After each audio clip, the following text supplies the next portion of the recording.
रात के करीब 11 बजे थे। प्लेटफॉर्म नंबर 4 पर अजीब सा सन्नाटा छाया हुआ था। हवा थोड़ी ठंडी थी और पूरा स्टेशन लगभग खाली। दूर एक पुरानी सी ट्रेन खड़ी थी, शिवनगर एक्सप्रेस, जिसे देखकर ही अजीब सा एहसास हो रहा था। इसी बीच राघव और साहिल भागते हुए प्लेटफॉर्म पर पहुंचते हैं। उनके साथ नेहा भी थी। तीनों जल्दी में ट्रेन पकड़ने आए थे। भाई जल्दी कर, ट्रेन छूट जाएगी। आ गया यार, तू टेंशन क्यों ले रहा है? हाँ, प्लीज बस सीट मिल जाए, मैं बहुत थक गई हूँ। हाँ। तीनों ट्रेन में चढ़ जाते हैं। उनका कोच था S8। सब कुछ नॉर्मल लग रहा था। लोग अपनी सीट्स पर बैठ रहे थे, कुछ लोग खाना खा रहे थे और फिर धीरे धीरे ट्रेन चल पड़ती है। कुछ देर बाद जब सब सेटल हो जाते हैं, राघव की नजर आगे वाले कोच पर पड़ती है और वो एकदम से रुक जाता है। अरे एक मिनट, ये क्या है? क्या हुआ? S8 के बाद सीधा S13? हाँ, सही बोल रहा है तू। S9, S10, S11, S12 कहाँ गए? तीनों थोड़ा कंफ्यूज हो जाते हैं। तभी एक बुजुर्ग आदमी धीरे से उनके पास आकर बैठ जाता है। उसका चेहरा उदास था, आंखों में अजीब सा डर। बेटा, उस तरफ मत जाना। क्यों अंकल? वहाँ आखिरी कोच है और जो वहाँ जाता है वापस नहीं आता। तीनों एक दूसरे की तरफ देखते हैं और हल्का सा मुस्कुरा देते हैं। उन्हें लगता है कि शायद बुजुर्ग उन्हें डरा रहे हैं। अंकल, आप भी ना, ऐसा कुछ नहीं होता। लेकिन बुजुर्ग आदमी चुप हो जाता है और खिड़की के बाहर देखने लगता है, जैसे वो कुछ याद कर रहा हो। रात धीरे धीरे गहरी होती जाती है। घड़ी 1 बजे का वक्त दिखाती है। पूरे ट्रेन में सन्नाटा छाया होता है। सिर्फ ट्रेन के चलने की आवाज आ रही थी। राघव की आंखों में नींद नहीं होती। उसका दिमाग बार बार उस S13 कोच के बारे में ही सोच रहा होता है। साहिल, उठ, चल एक बार देख के आते हैं। क्या है यार, सोने दे। चल ना, सिर्फ एक बार देखते हैं, फिर आ जाएंगे। तुम लोग कहीं जा रहे हो? मैं भी चलूंगी। तीनों धीरे धीरे उठते हैं और बिना आवाज के S13 कोच की तरफ बढ़ने लगते हैं। जैसे ही वो उस कोच के पास पहुंचते हैं, उन्हें महसूस होता है कि हवा अचानक ठंडी हो गई है। दरवाजा आधा खुला होता है और अंदर अंधेरा होता है। ये थोड़ा अजीब लग रहा है। मुझे वापस जाना है। तभी एक धीमी सी आवाज गूंजती है, मत जाओ। तीनों वहीं रुक जाते हैं। उनके पैर जैसे जम गए थे।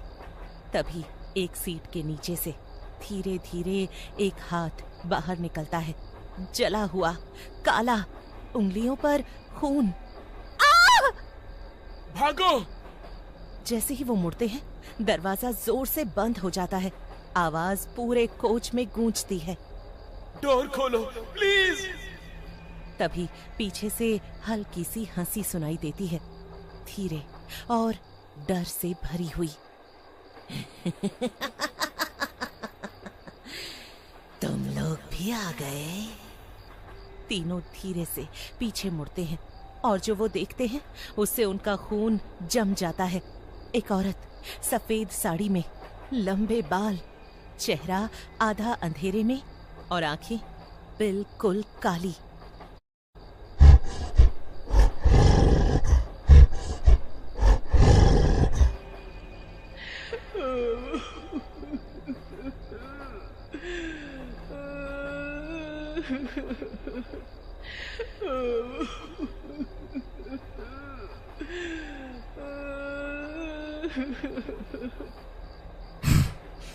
ये कोच मेरा है।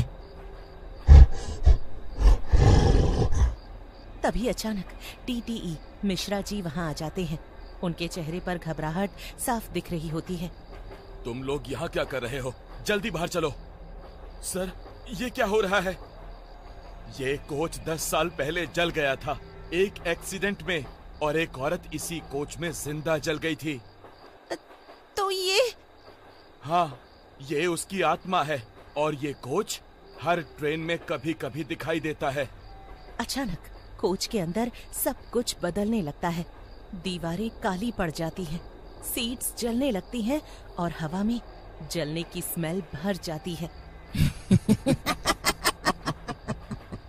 चीखने की आवाज, बचाओ बचाओ की आवाज। बचाओ बचाओ बचाओ कोई बचाओ हमें जैसे पुराने लोग फिर से जिंदा हो गए हों।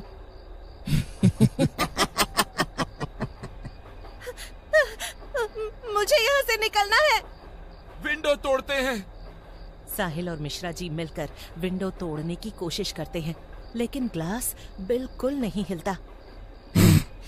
कोई नहीं बच सकता। तभी वही बुजुर्ग आदमी वापस आता है। उसका चेहरा अब शांत होता है। मैं इसे रोकूंगा, तुम लोग भागो। अगर यहाँ रुक गए तो सब मारे जाओगे। जाओ। वो धीरे धीरे उस औरत के सामने जाता है और आंखें बंद करके मंत्र बोलने लगता है। अचानक कोच जोर जोर से हिलने लगता है, लाइट्स ब्लिंक करने लगती हैं, औरत चीखने लगती है। दरवाजा धीरे धीरे खुलने लगता है। जल्दी भागो। राघव, साहिल और नेहा पूरी ताकत से भागते हैं और कोच से बाहर आ जाते हैं। और जैसे ही वो बाहर आते हैं, S13 कोच आंखों के सामने से गायब हो जाता है। सुबह होती है, ट्रेन अपने स्टेशन पर पहुंच जाती है। सब कुछ नॉर्मल लग रहा होता है, जैसे कुछ हुआ ही नहीं। तीनों चुप होते हैं, किसी में हिम्मत नहीं होती बात करने की। तभी राघव अपनी पॉकेट में हाथ डालता है और एक पुराना सा टिकट निकालता है। ये क्या है? टिकट पर लिखा होता है कोच S13, डेट 10 साल पुरानी। रात को जब राघव घर पहुंचता है, सब नॉर्मल लग रहा होता है, लेकिन उसका दिमाग अभी भी उस रात में अटका होता है। वो मिरर के सामने खड़ा होता है और अपने चेहरे को देखता है, और फिर उसके पीछे धीरे धीरे एक साया उभरने लगता है। वही औरत, सफेद साड़ी, काली आंखें।